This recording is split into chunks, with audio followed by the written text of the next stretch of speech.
শিশুরা অপরাধ করলে আমাদের দেশে অনেকেই ভাবেন এটা হয়তো বড় বিষয় না, কিন্তু আইনের একটা পরিষ্কার কাঠামো আছে এই বিষয়ে।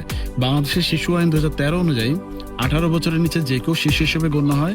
আর শিশু অপরাধের ক্ষেত্রে সাধারণ আদালতে এদের বিচার হয় না, বিচার হয় শিশু আদালতে। এই আদালতের মূল লক্ষ্য শাস্তি দেওয়া না, সংশোধন করা। আর 12 বছরের নিচের শিশু অপরাধ করলে তাকে সাধারণত কারাগারে পাঠানো হয় না, তাকে পরিবারের কাছে বা সরকারি শিশু উন্নয়ন কেন্দ্রে পাঠানো হয়। আর 12 বছর থেকে 18 বছরের মধ্যে অপরাধ করলে অপরাধের ধরন অনুযায়ী ব্যবস্থা নেওয়া হয়। ছোট অপরাধে প্রবেশন বা সতর্কতা দেওয়া হয়, গুরুতর অপরাধে শিশু উন্নয়ন কেন্দ্রে পাঠানো হয়, কারাগারে পাঠানো হয় না। সবচেয়ে গুরুত্বপূর্ণ বিষয় হলো শিশু আসামির নাম, পরিচয় বা ছবি প্রকাশ করা আইনত নিষিদ্ধ। মিডিয়াও এই ছবি প্রকাশ করতে পারবে না। কিন্তু একটা কঠিন সত্য কথা বলছি, শিশু অপরাধ বাড়ছে কারণ পরিবার, সমাজ আর রাষ্ট্র তিনটাই তাদের দায়িত্ব এড়িয়ে যাচ্ছে।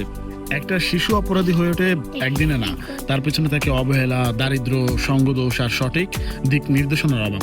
আইন শেষ পর্যন্ত হয়তো ব্যবস্থা নাই, কিন্তু আগে থেকে সচেতন হলে সেই পর্যন্ত যেতেই হতো না। সন্তানের দিকে নজর রাখেন, সময় দিন। Bye bye.